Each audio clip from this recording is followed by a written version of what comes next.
What's up, everybody? I go by the name Kyle Breeze, and you're listening to About Money. This is a series where I'm going to talk about my experiences and my process of making my new album, Money Ain't Everything, coming February 15th. I hope you stick around for the album, and I hope you enjoy this. Thank you. So to kind of, so to kind of recap, um, I'm in Maryland. I'm like, okay, we need FL Studio to keep working on the album. So and I was gonna get a job anyway, but I decided to. I decided that I would try to get the money at a job.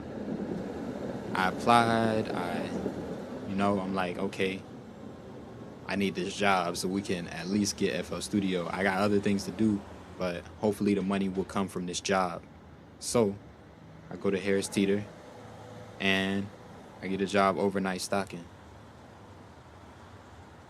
I was like up at like from 11 to 7, and I never thought I would be doing that. I remember talking to one of my coworkers. He was like, "Yeah, I never thought I'd be doing this either." Like, I never thought that I would be working over. I just never thought I'd be working overnight. So, what that enabled me to do though was eventually I got the money for FL Studio. But this started like this whole like this was the summertime, and around this time, like, kind of set the scene a little bit. I was I was listening to a lot of Sam Cooke. I was listening to Prince. I was listening to Michael Jackson. Um, I got into Nirvana a lot around this time, and I don't know. I feel like I had kind of tried to kind of stay with my roots because when I listen to somebody like Sam Cooke or Smokey Robinson, which is also another person I was listening to around this time, it reminds me like of home and being away from home in this new environment, doing this thing that I never thought I'd be doing. I'm stocking. We're working on the album. This is all new. I don't really know where I'm going. It kind of grounded me. It kind of showed me it. It kind of shined a light and said, okay, this is your light into who you are. It reminded me of where I was from, how I grew up, and these different things like that, just the music. And I think that translated on the album to, okay, this is Kyle. This is the sound. These are the things that I like, and these are the things that I don't like. So around this time I felt like I really got into what I want to do as it pertains to helping other people, or trying to, at the very least, trying to help other people through the music, trying to present an experience for people.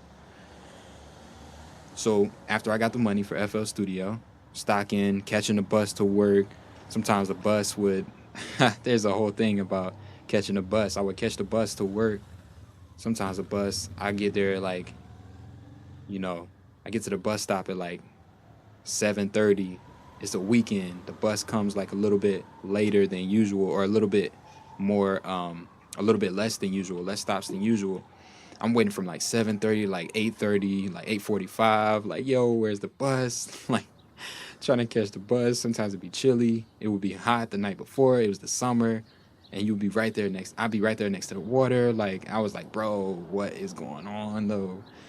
And I would just, and even before I had got the job, I was at my dad's, and I would just pull weeds and mow the grass with like a weed eater because it wasn't even just a big space.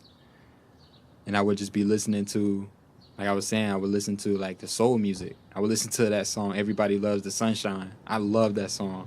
I would listen to I would listen to that song while I would be out there pulling weeds, pulling grass, so I wouldn't get it all caught in a weed eater, I guess.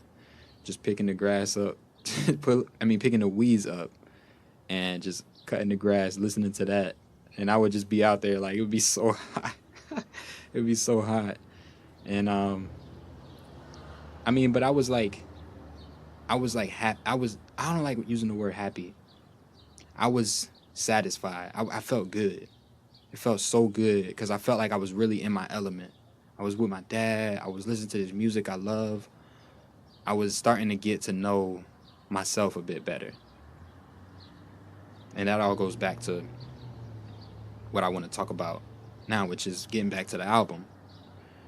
So all of that I think went into the album as we got back into trying to come up with ideas for beats, trying to get these beats together. Because the first time we did this was, you know, trying to get these beats together. This is my first time, so I said, okay, let's get all the beats together first, and then let's record the music. So when we started getting the beats together, I think that that notion of understanding myself and understanding my preferences and really just kind of just being in this, I guess, this zone in a way, kind of helped me to understand what we wanted to do in terms of the sonics of the album. Along with the other things that I was listening to, I was still listening to J. Cole.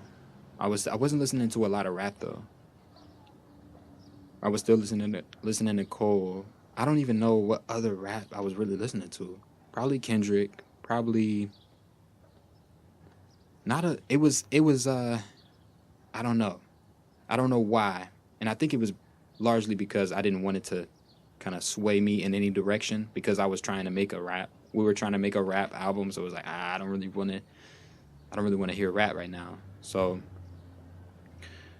that also kind of forced me to step into my own element with the music in a way because I'm not listening to a lot of rap. So maybe this was subconscious, but a lot of the melodies came from just things I was singing, you know, and the pianos would mimic the melodies I was singing. So a lot of the the songs, the melodies on the album, first of all, piano is all over the album. The piano as an instrument is all over the album because I love piano. And I played piano when I was younger, so it kind of helped me to, it was kind of a gateway into the beat program that I was using. The beat programs, excuse me. So it was frustrating though, because I was like, we were coming home.